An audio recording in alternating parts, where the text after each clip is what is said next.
Stop right there. Yeah, you. If you like all things entertainment, current events, or Hollywood, then look no further. Creator to Creators, hosted by director Meosha Bean of Horror Noir, interviews filmmakers and creatives from around the world. Join in on the fun, guest celebrities, and informative information to have as a creator.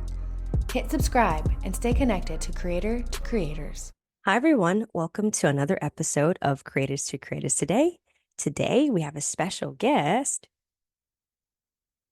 Hi, this is Minus, and thank you for having me on your podcast. Thank you for being here. I really like the name. I think it's so cool. Where did it come from? Let's start with that. I'm just really curious.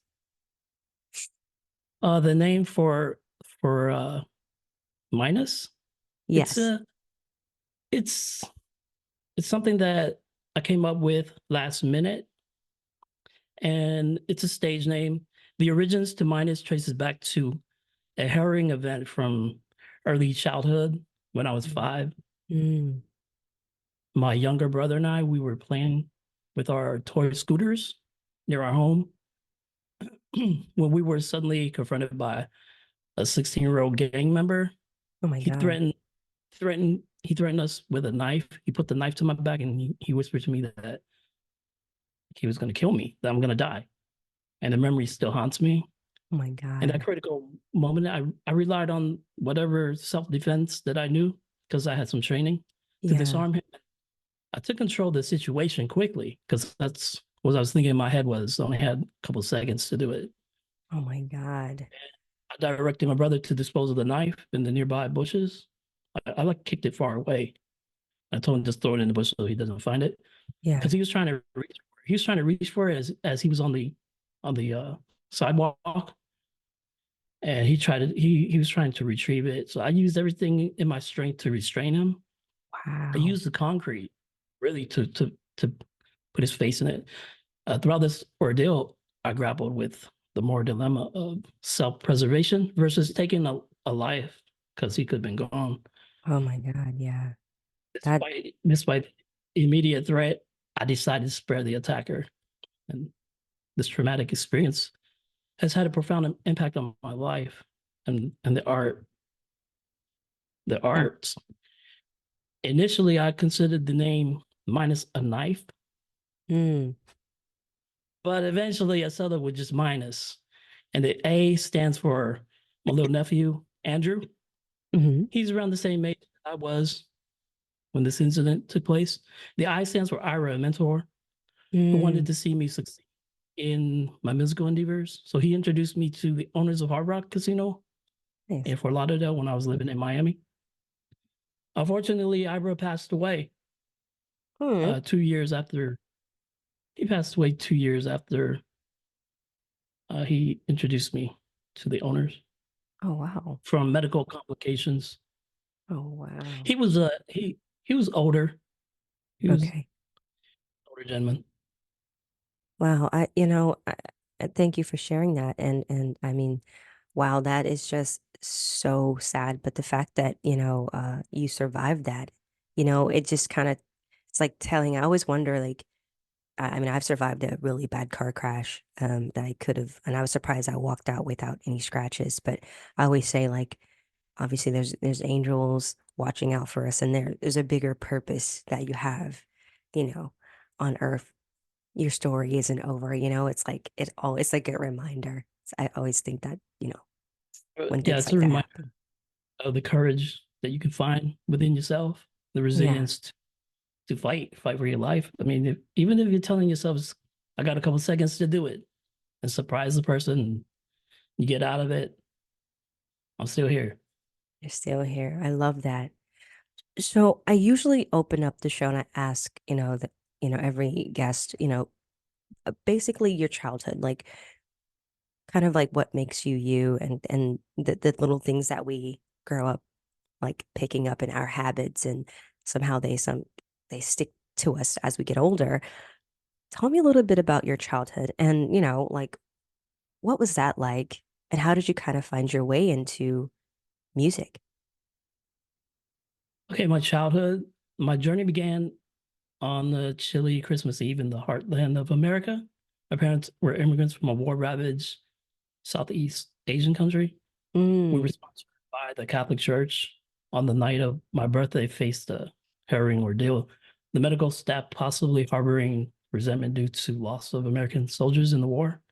mm, They used a metal forceps during my delivery, a decision that was against my mother's wishes.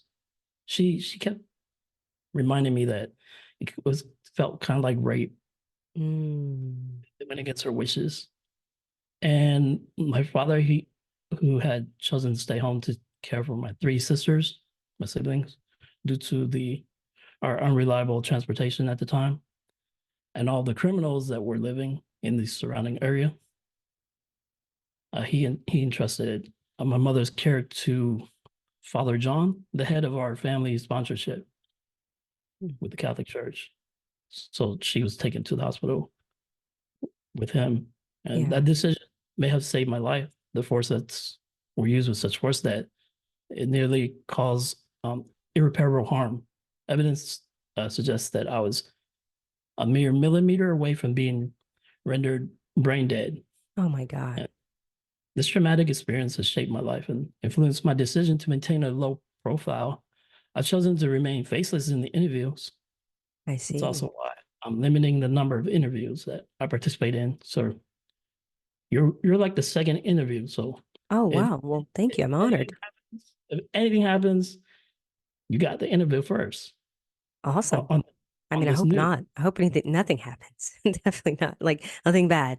But If wow. anything good happens, Oh yeah, good, good. Yes, absolutely. I was like, oh no, I don't want anything bad to happen. But yes, no, thank you. despite I mean, these I'm honored. despite the challenges, I found solace and expression in music through musical audiobooks recently Okay. from the advent of the popularity of audiobooks. But they're not accepting with music. It's just regular audiobooks, but that's fine.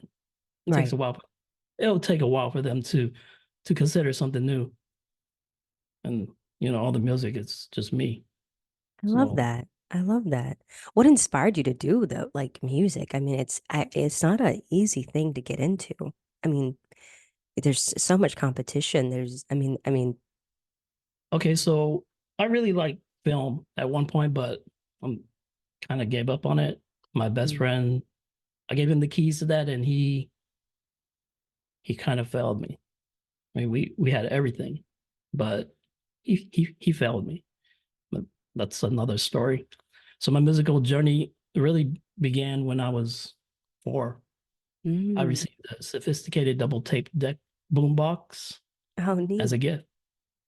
This wasn't your average boombox. It boasted a large antenna and settings that extended beyond the usual FM and AM, I remember reaching Canada and New York City with the Wow. SW settings on there. There was like 8 SW settings.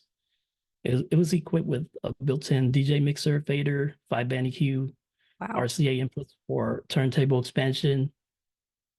Every day after school, I would immerse myself in the world of music when I was 5.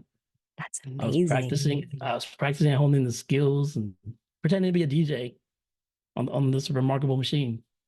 Love The it. hobby was further nurtured by constant presence of musicals on our television. When we moved to a rural farm, we had a Hmm. large satellite that provided us with a plethora of channels. Musicals were always playing on one of these channels, eliminating that need for a video rental, Hmm. VHS or DVD. During my childhood, weekends were reserved for Casey Kasem's Top 40, Rick D's Weekly Top Countdown. I would use these programs as a platform to predict the trajectory of a new artist on the charts. Starting from the bottom, I would estimate how long it would take for for them to reach the top 10, top 5, and eventually the number 1 spot. Yeah, My predictions were often accurate with a success rate of 9 out of 10, that's pretty impressive. eventually reaching the perfect score. And then I got bored. But I didn't stop there. I began to predict the longevity of the artist, reign at number 1, and even Mm, that proved to be accurate. My fascination with music, its trends led me to foresee the evolution of music consumption through the usage of uh, phones that we use today, I love cellular phone. that. I love that. I remember predicting that everyone would be listening to music via their phones. Not only that, we'd be able to see each other, with FaceTime and all that. Oh yeah. Yeah, I every remember that was a concept that was unheard of at the time. I mean, we were using like the phones that had the voice messages on it. I remember sharing this prediction with a friend's mother when I was around 8 or 9, and she dismissed my ideas as absurd. She called me crazy, asked me to never No. speak to her son again. And I was like, I wanted to cry. I Oh, recall I recall telling her about her son and how we had broken turntable needles so many times that, while practicing vinyl scratching for DJ competitions. yeah. I mean, I envisioned a future where the need for buying turntable needles would be eliminated to save money. These Mm. experiences were challenging. It shaped my understanding and approach. My first encounter with a camera, like a recording camera, Mm. was during a family vacation to Miami when I was 10. Nice. They had a large, like, old school VHS camera, Nice. like that news reporter had. It was like kind of heavy, Okay. and How old were it you was here? How old were you at this I was point? 10. Oh I was wow. 10 on Okay. 11. It was to document the journey Yeah. from the middle of the USA to Miami, first time, and this was my first foray into the world of cinema photography, capturing the adventures you know from the vibrant city of Miami. Everything was like picture skew. It Oh was yeah. very nice. Miami.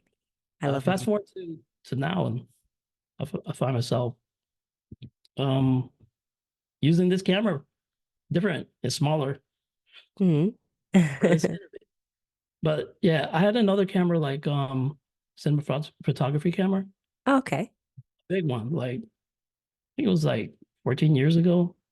I found myself in downtown Miami. This time I was armed with that camera and I was ready to do things. I was on a quest to find like an actress for a project, but they had other plans. I crossed paths with a group of supermodels who welcomed me into their world as a personal photographer. I Nice. went to like these casting auditions that I thought was for acting, but it was really for modeling because that's what Hmm. it is mainly down there in Miami. And the girls were like, "You're coming with me. You're coming with me. You make us look professional."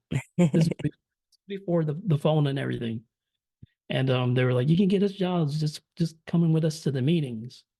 So they shared with me their secrets of the industry, the modeling industry, and importance of professional photography, and the role it plays in securing jobs and casting agencies. I had no idea of that. So I had the privilege of witnessing these models book job after job, all because of a professional camera that I had invested in. Isn't that But something? eventually, that camera got stolen. It Oh was no. like out on the market. So there were people following me around. Oh That's a my very gosh. yeah. You don't do like music video shoots without bodyguards or security because there's somebody looking. They're looking at like if that camera's like 10,000, 10K. They're looking. Wow. Wow. Well, it's interesting because, it's a very similar story. I'm from Florida too, so I'm like, hey, Floridian, all right. Um, and but you're so talented. So tell me a little bit about your single. How did that come about? I find it very interesting. It's like almost like an audiobook kind of like and it's showcase like it's really interesting storytelling. Spear, right? Is it the Spear? Is that what it is? The title? Here is the intro. It was it's about the journey that began like last year, 2023. I was more than halfway finished with the album, like the Okay. entire, and I needed an intro track before the first track, which was it's titled "What Does It Mean?" Hmm. And it, like I said, it needed an intro I was intrigued by a vision of maybe the musical someday playing at, at an opening in the Sphere in Vegas. And this vision led to the creation of the song The Sphere. I love I was that. testing out the lyrics because I was stuck in a commercial jingle vibe. I love it. So I wrote it.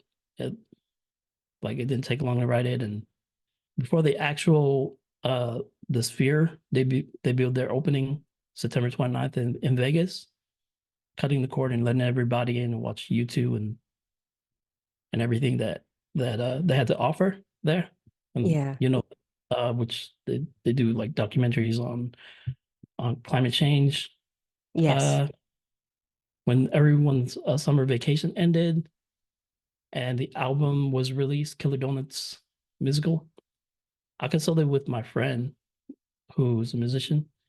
He's we were in a two-piece band a long time ago before I went to Miami. He has a knack for predicting the next big thing in music. He's Wow. so he suggested releasing that single, The Sphere, as the first track on the album. And I'm curious to see what will happen. I'm not entirely sure about his prediction. I never am. He's always right. Right. And it, I don't know if he's still in the band with me or what, but it's a love and hate relationship that I'm sure all band members, both former and current, can relate to. Hmm. His decision was it was a good decision as a debut single for the Killer Donuts musical album. Nice. Is driven by his unique journey in music as well. So Nice. he knows he was listening to a couple songs. Like he told me send 7 or 8, and he would choose which ones. And What oh, sorry, go it ahead. felt like the perfect introduction to this diverse musical journey Yeah. audio album that that has something to offer as an intro and the first track to release. The writing process for it was an immersive experience with Awesome. the lyrics and melody just flowing naturally, almost if the song was writing itself. I It, love it, that. it was a process of discovery, of exploring the depths of the creativity and emotion. And keep this in mind, I've never been there, not yet, but I believe that's what makes the Sphere so special. Is I'm gonna go there someday. Yeah. I like that. I really think that's interesting. I I wonder as as an artist, do you feel like as and a creative when you write something and you're doing the writing process, like I'm super anal and I'm like I don't want to release it, or like how do you know when something's done? Then you're like, How do I okay, know enough. I'm not gonna write anymore. when the album's finished? I didn't want to go over 90 minutes. I was thinking if this ever became like a flick, Yeah. that I would keep it at 88 minutes to 90 minutes and keep the budget constrained to a low budget, because I don't know who would be invested in it, who has the money or who has the power to do so. I was just thinking keep it at 90 Mm. and pretty much clock out and call it a night. Yeah. Yeah. But I went over anyways, and all the songs that are left over were for the sequel. And Nice. there's a bunch. Are you gonna do, I mean, are you, because you said you were doing film, you love film and photography. Are you gonna, for the sequel, do you gonna dive more into the maybe visual uh kind of aspect of that? Like, maybe being behind the camera as well? I am not going to touch a sequel right now Yeah. because I just did an alternate ending on it, Oh, okay. and it's up there on SoundCloud. I took out the other ending, which was Santa Claus, sounding like Elvis Presley, talking about how everybody's naughty. So after the New Year's, I'm like, no, I'm not gonna keep that anymore. I'm putting a whole new alternate ending, so it's on there, and I can't really touch the sequel right now. Mm. But I'd like to work on on this. Are you ready for like a pitch? Oh, I go can. for it. Let's do it. Let's do it. I want So to hear it. the title card is Live Stream Nightmare, Ah, and it's about a group of young, ambitious content creators embarking on a van life road trip, live streaming the journey to their followers. Their adventure begins at a cabin eerily reminiscent of the one from Sam Raimi's Evil Dead. mm-hmm. As they share their stories and plans, they make stops at infamous locations, including the site of Gabby Petito's tragic end and the demolished house in Idaho where 4 students were allegedly murdered by Kohlberger. Their final destination is the Sundance Cabins in Utah, where they have a premiere slot reserved at the renowned film festival. Unbeknownst to them, a mysterious figure has been tracking their every move through their live streams. This enigmatic individual who seems to have a connection to the locations of their stops is ready to unveil a chilling surprise. As the content creators settle into their cabin, they find themselves becoming the subjects of their own horror story. The live stream continues, but this time they're not just the narrators, but also the victims. Their journey, initially filled with excitement and anticipation, spirals into a horrifying nightmare as they premiere in their own terrifying tale. And of course, it's 90 minutes I or like 80. it. Very nice pitch. I like that. It promises a thrilling ride that explores the dark side of fame, the perils of live streaming, and chilling reality that sometimes the watcher is closer than you think with its tight budget and gripping storyline. It's Oh yeah. promising for any horror film enthusiast. Oh yeah, I like that a lot. And I definitely know a lot about the dark side of Hollywood. So, yeah, no, that's interesting. That would be very interesting to see. Now would be the time to do something like that. I could see like franchise of that. I could see like 5 parts to it. And Ah, everybody on your podcast that has music that could lend a hand at soundtrack score, and I myself too. I got some ideas. I just don't want to okay. put. I don't want to do the whole thing. And Yeah, for sure. you have a lot of people on your show that on your podcast that will be able to contribute. I'm pretty Yeah. sure. Definitely. And just, the listeners, you just never know. Like, and I really like the idea. I have a lot of filmmakers and friends of mine who would probably definitely reach out for sure. Because I mean, that was a great pitch, by the way. Very good pitch. I like that. Thank you. Thank you. Very I nice. I told you I've been out of it because my friend in the film section, he screwed me over, and I'm sorry. I stopped cold turkey because he screwed me over. Then my camera got stolen, so everything was just like downhill. Yeah.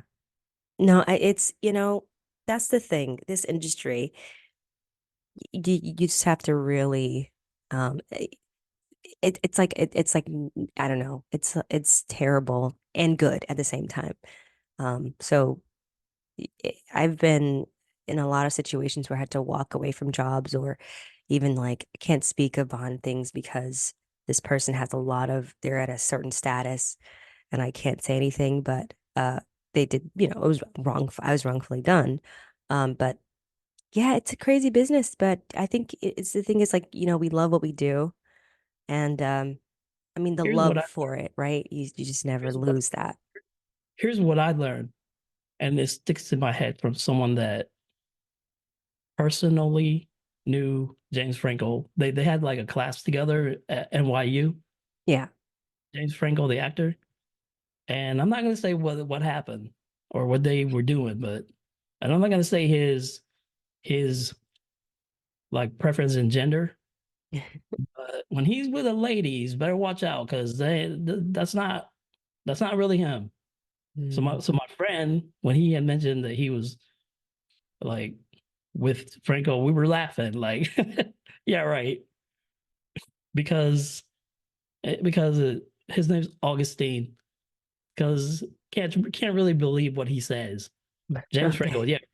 And at the time, he was doing a lot of shows with Seth Rogen before something like about him having like some kind of sexual assault, and he got sued. Yeah, I But he's remember a that. doctor now. But what sticks to my head is he said, and it'll be like constant reminder, low budget flicks, and he learned this from his professor at film school in NYU.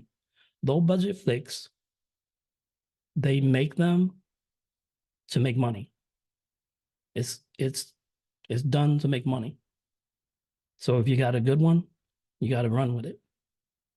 Definitely. Definitely. Yeah. It's a great time too. A lot of people are definitely trying to Everybody's make a their own stuff now. content creator. Now's the time. If Yeah. you waiting longer in this pitch, I usually pitch and you have to do it like from what I remember of my history in pitching. Uh, you have to do it right away because if you're late at it, you could lose. Anybody stealing it, they won't make as much either because the person with the came up with it, they have the vision. Like I have the vision for it, Yeah. Yeah. and I've been taken. I was in Puerto Rico. I gave away a idea for a reggaeton because I was in the underground reggaeton scene Nice. before Daddy Yankee became Daddy popular. Yankee. Yeah. I was like a little teenage kid in the underground scene of reggaeton in Puerto Rico.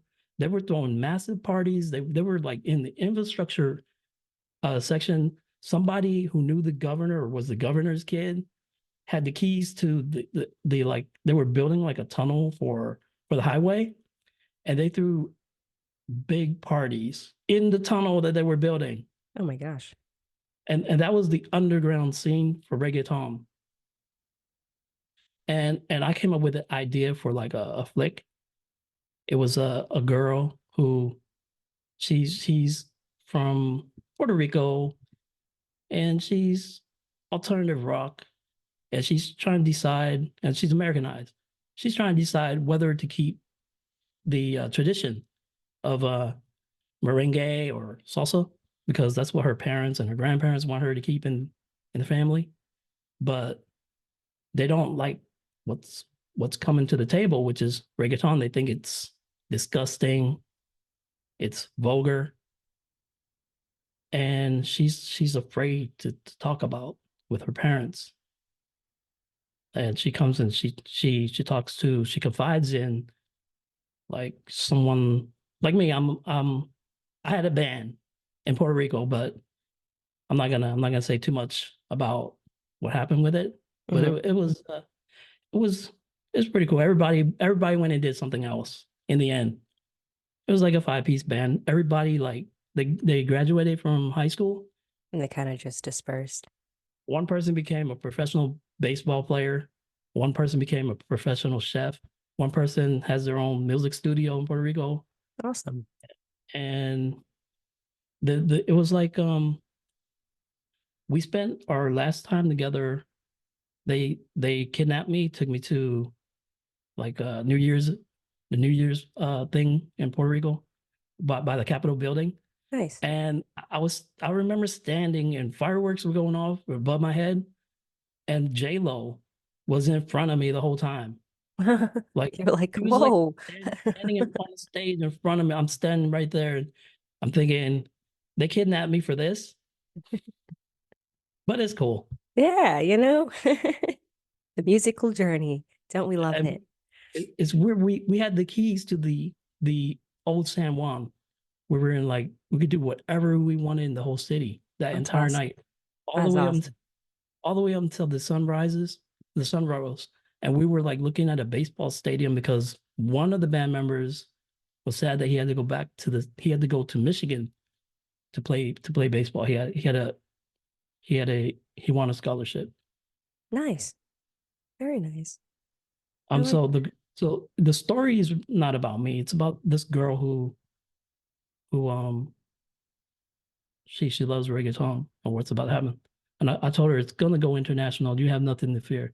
It would become uh it's gonna become something that everyone's gonna get used to. And of course the vulgar language is gonna go and it's gonna become mainstream. all right. And and I said you can always hold on to the traditions. It's just you don't have to let anybody know. Yeah. And that was I came up with that story and and then I changed it around a little bit to make it more action, and then I gave it to somebody, and I go back to the States. I'm in Miami. I go to the theater or the drive-in, and it's playing right in front of me. Oh, wow. But it changed it around a little bit, the storyline. Didn't really make any money from it though, and there were big names in it, so I can't really pitch like this that much. Yeah, no, you got to be careful because people steal it all the time. Which actually leads me to my question. What keeps you going and continuing to do the things that you do as far as like musically? Oh, okay, so I wasn't doing anything. To be honest with you, I was sitting around thinking I made it through the pandemic. I Yeah. wanted to get like a construction job working on hurricane damage projects with my cousin because he was banking. He was he became a millionaire overnight as a general contractor. I was like, I'm gonna go work on construction because it's booming, or it looked like it was. And he screwed me over. My own cousin screwed me over. He had Wow. something against me or something, and he would take me to the sites, but he never like hired me or anything. And he just left me hanging. So I was just sitting and thinking, I'm not gonna get taken advantage like that. I'm going to try to pick up from where I left off at, if I left off, because I was while I was hanging out with him, I was making beats on the phone. So Nice. I got all these beats, but I don't know if it's anything to be proud of, especially if it's made on the phone. I mean, But a lot of I got things have made on I got phones. I got all these beats from just hanging out with him. And I was like, you know what? What's the next step? I need to step up. And it was scary. So even though I had some practice as a kid, that was just like a boom box. That's you can't really do anything with that. You can listen to the radio, you can try to catch New York or Canada. But yeah, I sat and I tried to beat it out. Whatever it was if it was difficult, I sat every day trying to do something with the music, trying to learn. That's good. That's great. I love that. So well, the time we only have 30 minutes. Oh my gosh, it's so crazy how time goes like so fast. You got to come back on. It could be a part two. Uh yeah, next you we can totally reschedule for well, If that pitch for the horror film goes through, I'm back. I'm yeah, back on okay, perfect. with a Oh whole yeah. new EP Okay. for the horror play. Heck yeah, heck yeah. We have a lot of listeners, so I mean, just the fact that, people are gonna hear that and want to like definitely reach out for sure. I mean, that was a really good pitch. That was amazing. I But know it's I know it's gonna do well, oh yeah. especially for Halloween. Oh my Halloween God. comes to do really good, It's gonna be epic. and at Sundance needs something like that right now. Yeah, they need new stuff because nowadays it's like you don't really see anything too like too original these days. So, They have musicians there playing too oh, for that's awesome. projects like that involve music. That's awesome. Oh, where can people find you on social media so they can follow you and, reach out to you? If they're killer, don't even bother. Don't do it. Don't reach out. If they have plans to like murder me for forget about it. But if they're trying to get a hold of me for business, it's at AI minus. It's just it's that you go to like you go to TikTok and you go to SoundCloud. Go to SoundCloud at AI minus or AI minus, and then look up Killer Donuts Musical. I usually respond to like if anybody messages, I usually respond to it. Okay. Are you on Instagram? No, I don't use Instagram. Okay. I want to save that for I see it as a platform to do NFT art. So I gotcha. I want to use each time that I put any art up, it's usually going to be like 1,000 at a time. Yeah. And then it'll link to like where the NFTs are being sold with the crypto Nice. because I have a team ready and waiting for the artwork. and they're very talented. That's awesome. You come back. Can you come back and we can like do part Sure, two? no problem. Thank you I'll so be much for coming on. Seriously, this was awesome talking to you. Thank you all for listening, and always remember to live, love, laugh.